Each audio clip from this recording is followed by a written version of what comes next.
Hello everyone, welcome to my channel Pinki's cooking style. তো আমি আজকে আরেকটা নতুন রেসিপি নিয়ে চলে এসেছি, যেটি হচ্ছে কড়াইশুঁটির কচুরি। সঠিক পদ্ধতিতে করলে কড়াইশুঁটির স্বাদ অতুলনীয় হবে এবং সেই সঠিক পদ্ধতি আজকে আপনাদের সাথে আমি শেয়ার করব। কচুরিগুলো যেমন ফুলকো ফুলকো হবে, তেমন ভেতর থেকেও ঠিক ততটাই সুন্দর হবে। আপনারা একবার দেখে নিন যে ভেতর থেকেও কি সুন্দর হয়েছে এবং কি গ্রিন কালারটা আছে। এই যে দেখুন। তাহলে চলুন ঝটপট করে রেসিপিটি দেখে নেওয়া যাক। তো প্রথমে আমি এখানে 3 কাপ মটরশুঁটি নিয়ে নেব। আমি মটরশুঁটিগুলোকে ছাড়িয়ে ভালোভাবে ধুয়ে রেখেছিলাম। মাপের জন্য দেখাচ্ছি যে আমি এখানে 3 কাপ মটরশুঁটি নিয়েছি, আর নিয়েছি এখানে আদার টুকরো। এখানে প্রায় হাফ ইঞ্চির মতো আদা আছে। আদাগুলোকে কুচি করে কেটে নেব। আর নিয়ে নিচ্ছি এখানে 3টে কাঁচা লঙ্কা। এবার সবগুলোকে ভালোভাবে পেস্ট করে নিতে হবে। আপনারা কিন্তু এক ফোঁটাও জল দিবেন না, মিক্সিতে বাটলে এটা এমনিতেই খুব ভালো বাটা হয়ে যাবে জল ছাড়া। এই যে দেখুন আমি কি সুন্দর বেটে নিয়েছি, আমি কিন্তু এক ফোঁটাও জল দিইনি। তাহলে চলুন এই কড়াইশুঁটির পেস্টটাকে এবার ভালোভাবে কষিয়ে নিই। তো আমি এখানে প্রথমে একটা কড়াই বসিয়ে দিয়েছি। এখানে আমি প্রায় 2 চামচ সরষের তেল নিয়েছি, আর এখানে প্রথমে আমি দিয়ে দেব 1 চা চামচ হিং ফোড়ন, বলতে হিং গুঁড়ো। আমি এখানে গ্যাসের ফ্লেমটা একদমই লো রেখেছি। তেলটা খুব বেশি গরম করবেন না, তাতে আমাদের হিং ফোড়নটা দেওয়া মাত্রই পুড়ে যাবে, তো এটার ফ্লেভারটা ভালো বেরোবে না। তাই জন্য একদম গ্যাস ফ্লেমটা লো করে রাখবেন, তেলটা হালকা একটু গরম হয়। আর সেই সঙ্গে দিয়ে দিলাম 1 চা চামচ কালো জিরে, আর দিয়ে দেবো হাফ চামচ গোটা জিরে। তো এগুলোকে একদমই লো ফ্লেমে আমি একটু লাল লাল করে ভেজে নেব।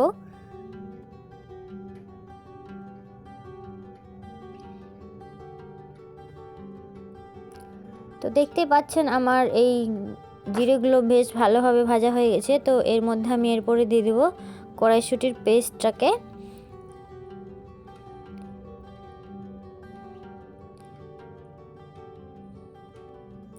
গ্যাসের ফ্লেমটা অবশ্যই মিডিয়াম টু লো এর মাঝামাঝিতেই রাখবেন, হাই ফ্লেম করে দেবেন না। তো কড়াইশুঁটির পেস্টটা দিয়ে দেওয়া হয়ে গেলে আমি একটু নাড়াচাড়া করে নেব। প্রথমেই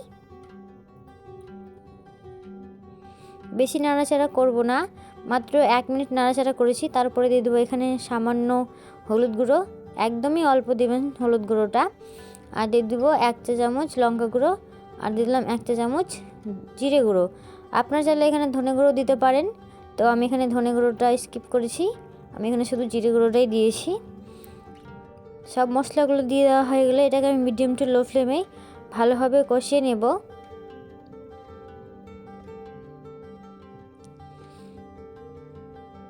এটাকে সামান্য একটু কষে নেওয়ার পর এটাতে দিয়ে দেবো স্বাদ মতো লবণ, আর দিয়ে দেবো স্বাদ মতো চিনি।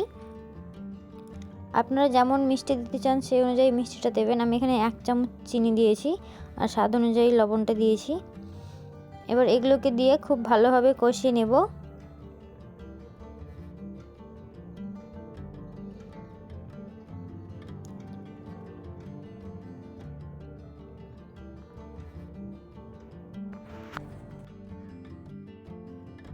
কড়াইশুঁটিটাকে আমাদের ততক্ষণ কষাতে হবে যতক্ষণ না এটা দলা বেঁধে ছুটে আসছে, মানে কড়াইয়ের গায়ে আর লেগে থাকবে না। দেখছেন নাড়তে নাড়তে মনে হচ্ছে যে ছুটে আসছে কড়াই থেকে। এই অবস্থাতেই এটা আমাদেরকে নামিয়ে নিতে হবে। তো চলুন এবার আমি নামিয়ে নিই। দেখতেই পাচ্ছেন আমার কড়াইশুঁটিটা পুরটা একদম রেডি আছে। তো এটাকে আমি ঠান্ডা হতে দেব, আর ওইদিকে আমি ময়দার ডোটা মাখিয়ে নেব। তো এখানে আমার আরেকটা জিনিস লাগবে, যেটা হচ্ছে ছোলার ছাতু। তো আমি ছোলার ছাতু তখনই দিতে পারতাম, কিন্তু আমি তখন দিইনি, আমি এখন দিলাম। এখন দিলে টেস্টটা ডবল হয়, তাই জন্য। তো আমি এখানে 2 চামচ ছোলার ছাতু নিয়েছি, আর আমি এখানে 1 মিনিট একবারে লো ফ্লেমে জাস্ট এটাকে একটু নাড়ি চাড়িয়ে নিয়েছি। একবারে হাই ফ্লেম করবেন না, নাহলে এটা কিন্তু পুড়ে যাবে। জাস্ট 1 মিনিট হালকা একটু নাড়াচাড়া করে এটাকে নামিয়ে নেবেন।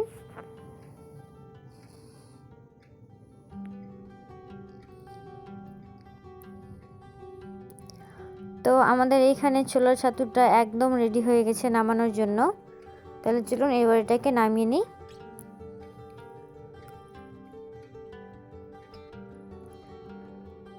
এবার এটাকে খুব ভালোভাবে একবার মেখে নিতে হবে।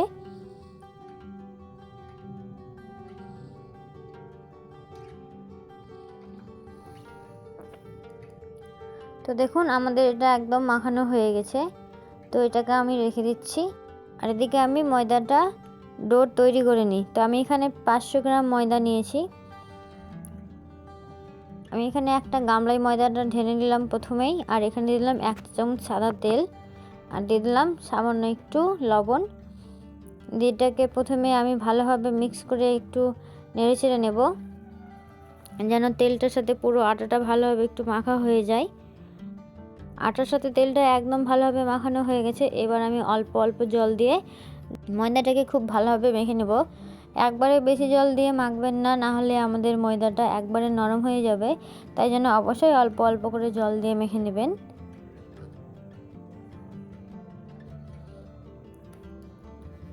তো এই যে দেখেন আমার ময়দাটা একবারে মাখা হয়ে গেছে। এই যে দেখুন ময়দাটা খুব বেশি নরম নেই এবং খুব বেশি শক্ত নেই, মাঝারি আছে।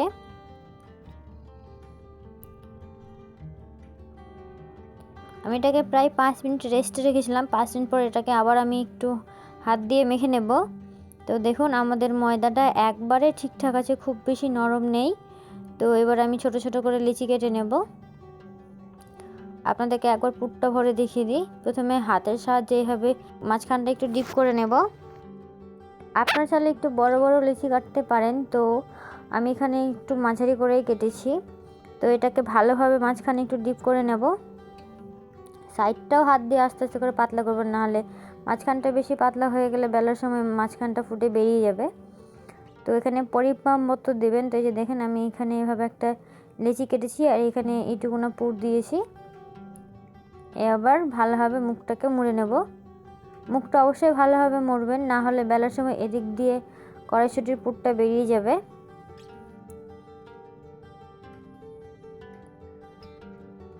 আপনাদেরকে আমি আরেকটা করে দেখিয়ে দিই। ঠিক এইভাবে করবেন, সাইডটা থেকে মাঝখানটা থেকে একইভাবে মাঝখানটা ডিপ করে নেবেন।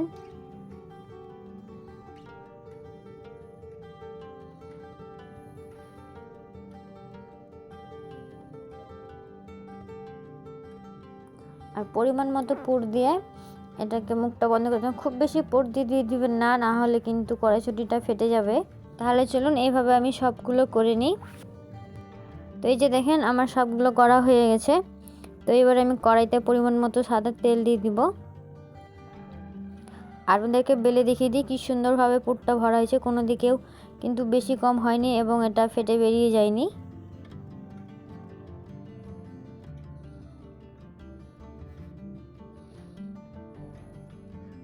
এটা অবশ্যই হালকা হাতে বেলবেন, খুব বেশি চাপ দিয়ে বেললে এবং খুব বেশি বড় বড় করবেন না, না হলে কিন্তু আমাদের কড়াইশুঁটির পুরটা বেরিয়ে যাবে। এই যে দেখুন এখানে আমি আরেকটা নিয়ে নিয়েছি, আমি এবার এটাও বেলে নেব। ঠিক সেম পদ্ধতিতে বেলে নেব, খুব বেশি বড় করব না, মাঝারি করে রাখবো।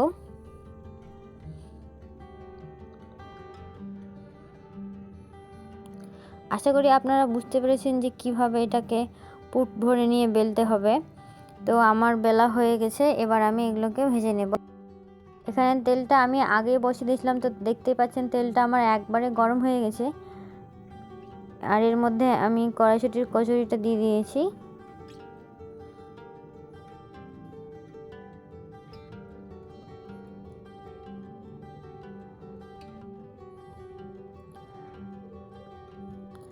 তো দেখতে পাচ্ছেন কি সুন্দর ফুলকো ফুলকো আমাদের কড়াইশুঁটির কচুরি তৈরি হয়েছে।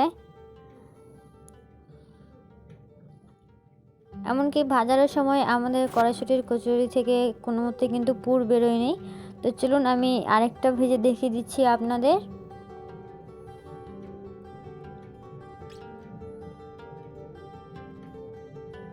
সঠিক পদ্ধতিতে করলে আপনাদের কড়াইশুঁটিগুলো এরকম ফুলকো ফুলকো হবে এবং খেতেও অতুলনীয় হবে। আশা করি আপনাদের বুঝতে কোনো রকমের অসুবিধা হয়নি। তাহলে চলুন আমি একে একে সব লুচিগুলোকে এভাবে ভেজে নিই। আজকের এই রেসিপিটি আপনাদের কেমন লেগেছে অবশ্যই কমেন্ট করে জানাবেন এবং ভিডিওটি ভালো লাগলে please like, comment, share and subscribe my channel. পাশের বেল আইকনটি অবশ্যই প্রেস করবেন, এতে পরের ভিডিও নোটিফিকেশন আপনারা খুব সহজেই পেয়ে যাবেন। গরম গরম কচুরির সাথে আলুর দম পরিবেশন করুন, জাস্ট কোনো কথাই হবে না। Thanks for watching.